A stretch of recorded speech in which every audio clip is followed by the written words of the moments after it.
that situated here. Okay, chapter 7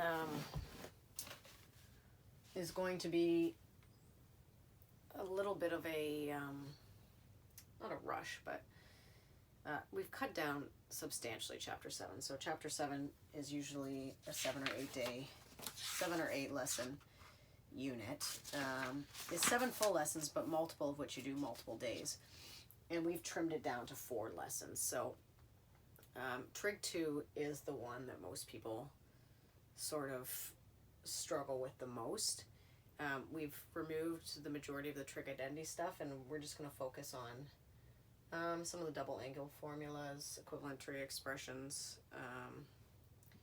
the stuff you're going to need going forwards into calculus, which many of you are coming back next year and are taking calculus.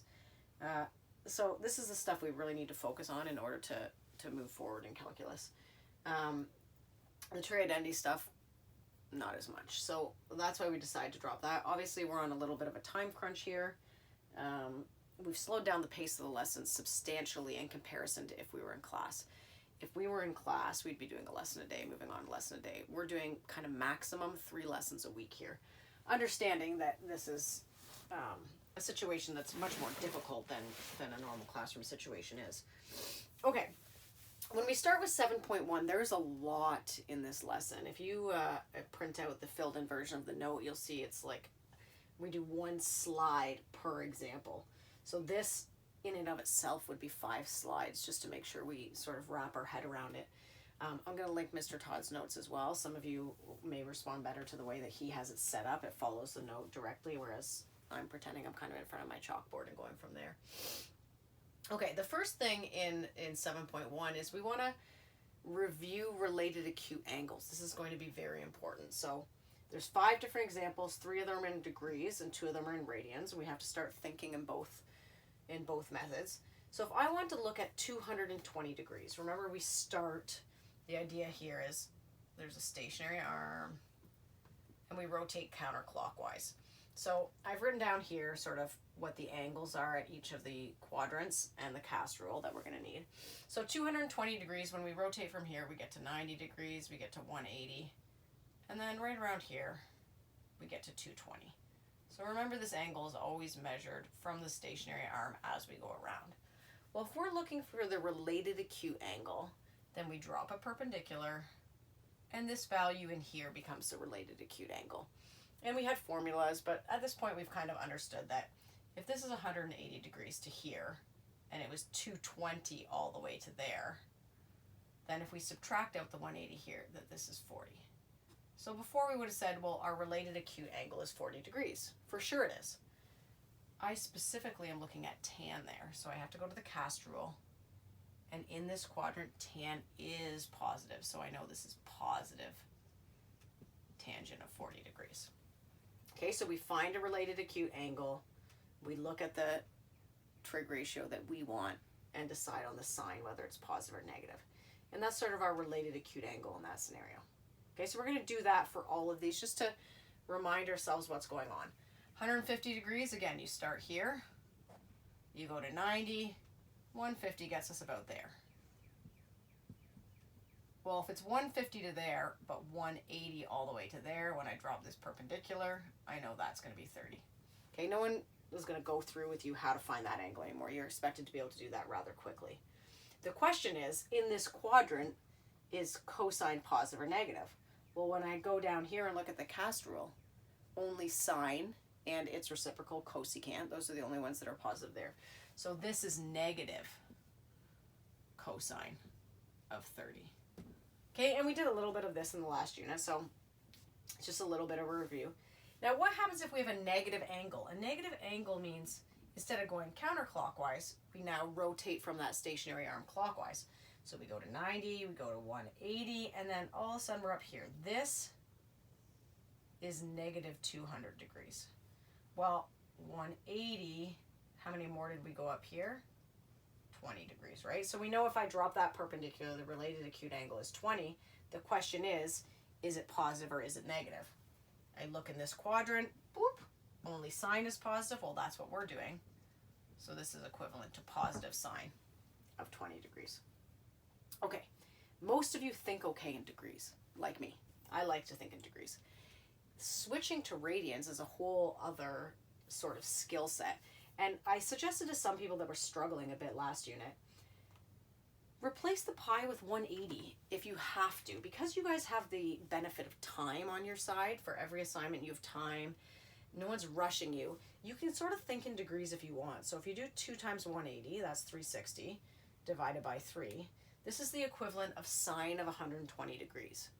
So if you have to think, okay, I can only rotate this if I put it in degrees, then put it in degrees.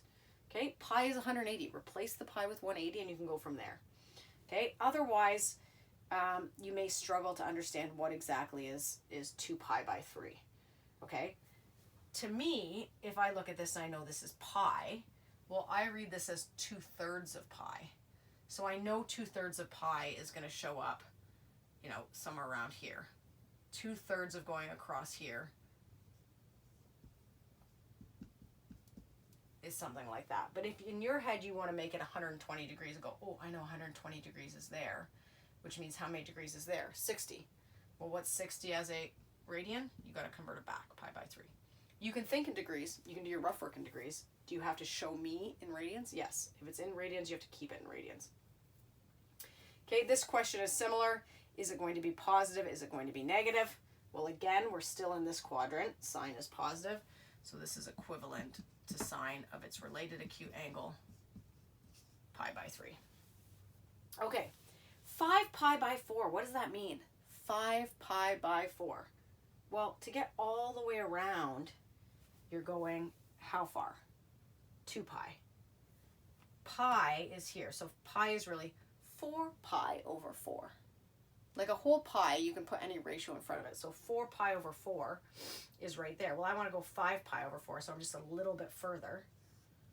This is what 5 pi over 4 is going to look like. Okay, so to get to here was 4 pi over 4. I just came an extra pi by 4. Okay, the question is secant in this one. Well, the only thing that's positive is tangent, and it's reciprocal, cotangent, so secant's going to be negative. So I'm kind of running out of room here, equals negative secant of pi by 4. Okay, so that's the first thing. You're kind of just looking at the related acute angles, deciding whether they're positive or negative, using the cast rule, understanding degrees, understanding radians as you go around, and really it's like a whole new way of thinking, but a very, in my opinion, methodical way of thinking. These are all just ratios of pi. Well, if we know it's pi halfway around, 2 pi all the way around, then it's not too difficult to think of the ratios. And again, most of the time we're dealing with thirds, sixths, maybe twelfths, but you can get the idea of what's moving around. And if you go back to, I think 6.2, I tried to kind of lay out all the options of what would have been equivalent of 30-degree ratios, 60-degree ratios, 45-degree ratios. So maybe go back and review that before we move forward. Okay, what this brings into play is that if we now generalize this, these were all examples, right? If we now generalize this and want to look at different versions of some related acute angle x, instead of specifically the ones we have, we would like to graph the following things. Pi minus x. Okay, we're going to do a bunch of different ones here. Pi plus x, 2 pi minus x. Because now we have to really start kind of analyzing some things in radians.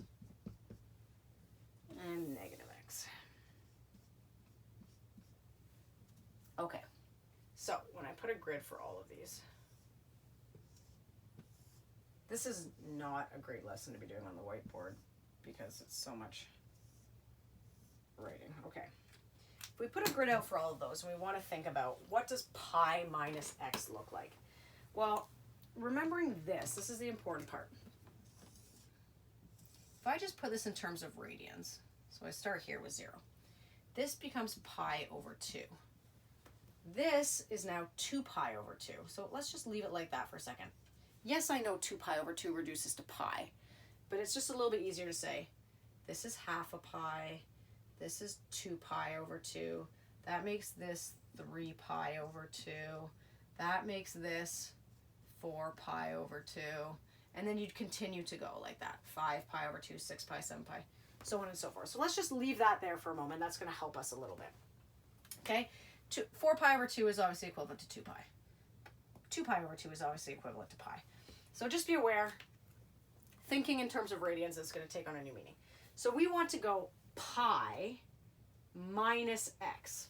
So we want to go all the way to pi and then subtract x. Okay, so when we go all the way to pi and subtract x, then this angle here becomes pi minus x. Make sense? We're going to do the same thing here. We're going to go all the way to pi, and then we're going to add an x angle. So we get pi to here, and then we add an x. Okay, so this whole angle is pi plus x. Okay, we're going to do the same thing here. We're going to go all the way around. So remember, we're always starting with a stationary arm. We're going to go all the way around to 2 pi, and then we're going to back up x. So this angle here is 2 pi minus x. This one, we're going to go all the way around to 2 pi, and then we're going to add another x. So what's happening here is we're not just going to there, we're going all the way around and then to there. So this is 2 pi plus x. Okay, and the last one is negative x. We start here, we just subtract and go x degrees. What is happening here is if we look at really the scenario of dropping perpendiculars towards we always go to the x-axis, remember? What is our related acute angle every single time? Related acute angle in all of these is x. Okay, it doesn't matter whether we looked at pi minus x, pi plus x, 2 pi minus x, 2 pi plus x, or negative x. All of them had made this little triangle with a related acute angle of x. Okay, and that's going to become sort of important. So in here, we started doing some specific things. So we want to look at, the first one's cos of pi plus x. So here we want to look at cos of pi plus x. Okay, so again, if I go back here and look at the cast rule, and I want to look at cos of pi plus x, we know the related acute angle is x. All of these have a related acute angle of x. All you're looking for is it going to be positive or negative here? Well, when I go over here, I know that cos is only positive there. So in this quadrant over here, it's going to be negative. So I now find a relationship that cos of pi plus x is exactly equivalent to negative cosine of x. And these sort of switches, finding equivalent trig expressions, is going to make our life easier if we can do them. Okay, so that's the first one they give us there. The next one they want us to look at specifically is tan of 2 pi minus x. So we want to look at this, tan of 2 pi minus x. Okay, again, we know the related acute angle for all of these is x. It's just a matter of saying, is it positive or is it negative? Well, I go over here into quadrant. Remember the quadrant numbers, 1, 2, 3, 4. Into quadrant 4, and I find out only cosine is positive, so tangent must be negative. Okay, not overly difficult. You're just simply making this comparison. Okay, the last one says to go to sine of pi minus x. So here we want to do sine of pi minus x. Well, again, I know the related acute angle is x. I just need to look, is it positive or negative? Sine here is going to be positive. So sine of pi minus x happens to also be the equivalent of sine x. Okay. It's a matter of, can you draw it out? Can you look for the ones that are equivalent? And then from that, there are a bunch that just simply need to be, what I would say, memorized in a normal classroom situation. In our situation, I'd write them down and make sure you have them handy. So the ones that we want to for sure know, obviously these ones are good to know as well, but that sine of negative x, okay, that's the one I actually just, let me put that back up. E was negative x, okay, which was right here, right? Okay, we want to look at three things. We want to look what happens to sine of negative x, what happens to cosine of negative x, and what is tangent of negative x. Well, if you look at the cast rule, which I've also already,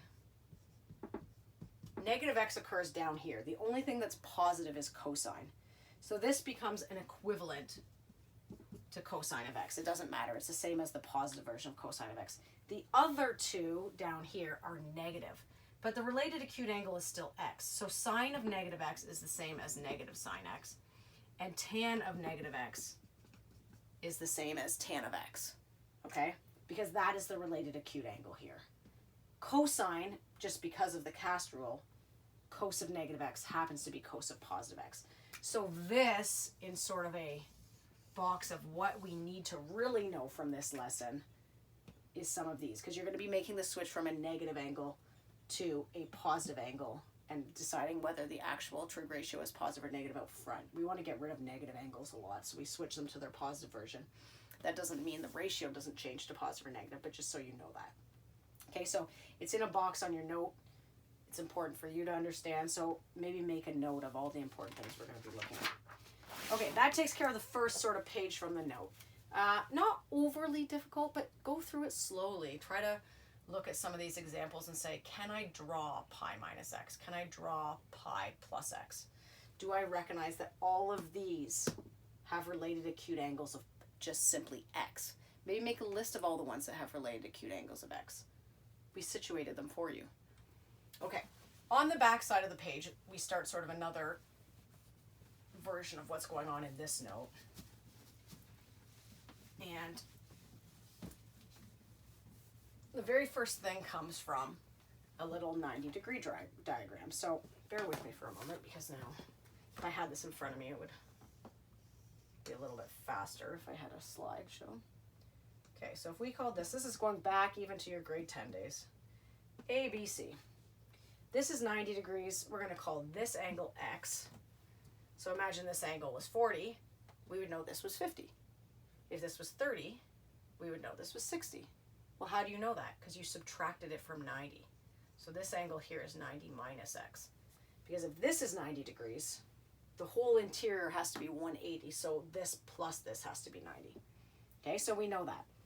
Now, in grade 10, we learned across from a big angle C is a small side C, across from a big angle A is a small angle or small side A, so on and so forth.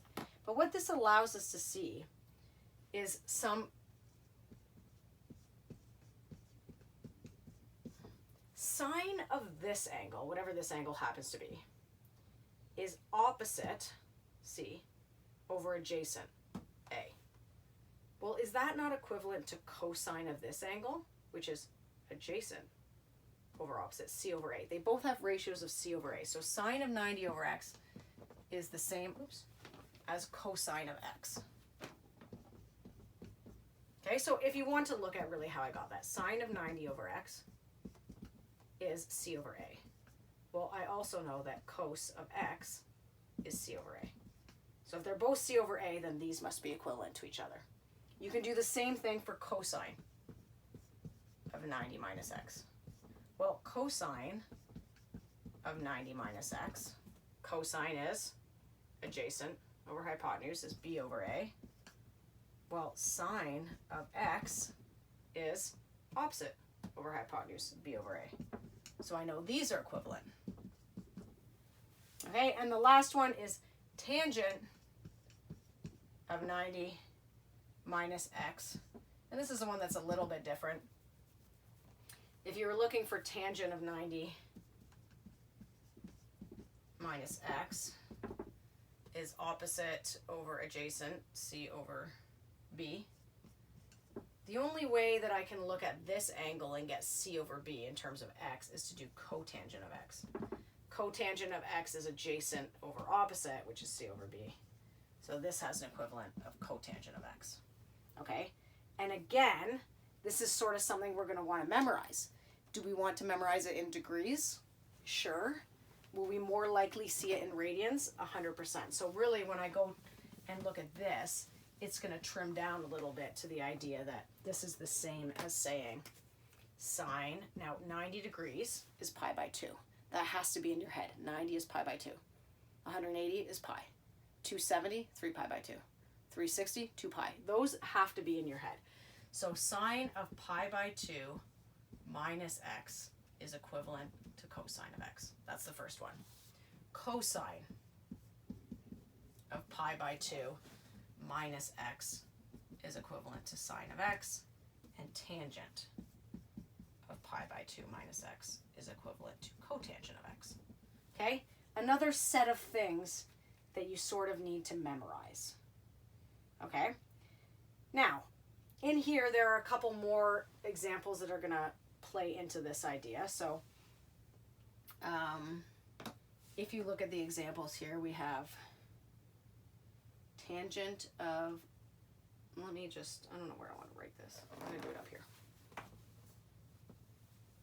I might do some above and some below. Let's see. Let's do the first one anyway. Okay, in this example, tangent of pi by 2 plus x. Okay, what we want to get it in is an acute angle of x. So we're basically looking for the related acute angle here simply in terms of x. So we don't want anything else in there. So one of the things you may want to do is kind of draw it out. So because we know, based on this idea that here's 0, here's pi by 2, here's pi, here's 3 pi by 2, this is the same as 2 pi, that pi by 2 plus x goes here. This little angle here is x, because this angle is pi by 2. So this little angle in here is x, but this whole thing is pi by 2 plus x. Well, what I want you to see in this, which I think is the easiest thing, is that you're always kind of going to split it into its own little quadrant here. Okay, so if I just look at this portion up here, each of the quadrants is 90 degrees, right? It's 90 degrees to here, and then an additional 90 degrees, and then an additional 90 degrees, and then an additional 90 degrees. So each little quadrant is pi by 2. Okay, so if this is x, then this, because this whole thing is pi by 2, this angle here has to be pi by 2 minus x. So again, think about it in terms of degrees even. If this was 20 degrees, and you know this whole thing is 90, then you would do 90 minus 20 and find that this related acute angle there is 70. Right? In degrees, it makes so much more sense. You're like, okay, 20, I see that. That means that's 70. No problem. You know what I mean? In the same way, if this had been 110, which is 90 plus 20. If this was 110, you could figure out that was 70. But now we have to think of it in terms of radians. So this is pi over 2 plus x radians, which means if I just situate in here, I know this whole thing is pi by 2 radians. So this angle here, if I just subtract out that x, is pi by 2 minus x. Okay? If we look at the cast rule, we say, okay, well, in that quadrant, tangent is negative because only sine is positive. So this is equivalent to negative tangent of the related acute angle, which is pi by 2 minus x. Okay? But then you look here and you say, well, okay, I know, I'm going to leave that negative sign out there. I know that tangent of pi by 2 minus x is cotangent of x. The negative stays, we can't do anything with that, but we can replace this ratio, this expression pi by 2 minus x with an equivalent one, which is in terms of simply x. Okay, so you're taking that 90-degree triangle I just had, using these, which I'm not going to erase at the moment because they're going to become important to us. We're using these identities, which is really what they are, like half-angle identities. We're using these identities to solve what these are. So I took an angle that was obtuse, greater than 90 degrees, and I reduced it to an acute angle that is in terms of only x by changing the ratio, changing the sign, but it's just a matter of solving kind of what's going on there. Okay, let's look at another one. I think it'll get easier as we kind of look at them. So I'll do it in purple now. So B, I'm just going to... Okay, B says sine of 3 pi over 2 minus x. Okay, so in this one, again, you have to draw it out or it becomes, you know, quite difficult to do. So what does 3 pi over 2 minus x mean? Well, 3 pi over 2 is way over here, and you're going to subtract x. So you go all the way to 3 pi minus 2, 3 pi over 2, and then you go backwards x. Well, again, your goal is to just look at the quadrant you're in. And each quadrant is pi over 2. They're all 90 degrees. So if this is x, then this is pi over 2 minus x. Okay, and that's the related acute angle to this. So if you're doing the equivalent, you go, okay, I need to now go to that quadrant and say, is it positive or negative? We're talking about sine, so it's negative. But it's equivalent to sine of pi by 2 minus x, right? That's the related acute angle to this x. All of them are going to be pi by 2 minus x. If you have an x somewhere, then within that little section of the quadrant, the other angle is 90 degrees minus x, or pi by 2 minus x.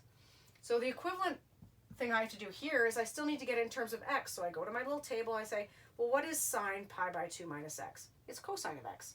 The negative stays out front, and I just get cosine of x. So the thing is, you have to change an obtuse angle into its related acute angle, and then the related acute angle into an angle only in terms of x. That's the whole goal. Okay, starting to be clear. C, cosine of 3 pi by 2 plus x. Okay, 3 pi by 2 plus x, let's just draw it on here. 3 pi by 2, so you start here, right? You have to go all the way to 3 pi by 2, and then you're adding an x. And again, if this is x, and you're just looking at this little quadrant in here, if this is x, then this has to be pi over 2 minus x. So, if I am doing cosine, okay, I am in this quadrant. What is cosine in that quadrant? It is positive. So this is equivalent to cosine of pi by 2 minus x. Well, cosine of pi by 2 minus x is equivalent to sine of x. Okay, so it looks somewhat confusing, but it really isn't. You have to draw it out. You have to change your angle from wherever your x is to the related acute angle, which always goes back to the x-axis. That's the main goal. And then you're just going to use this little chart to make the conversion. Okay, you must practice this. If you do not practice this, you are not going to get 7.2. If you do not practice 7.2, you are not going to get 7.3. Okay, so start building. You're in this for the long haul. We have, 3.5 weeks left, 4 weeks left. Persevere. We'll get there.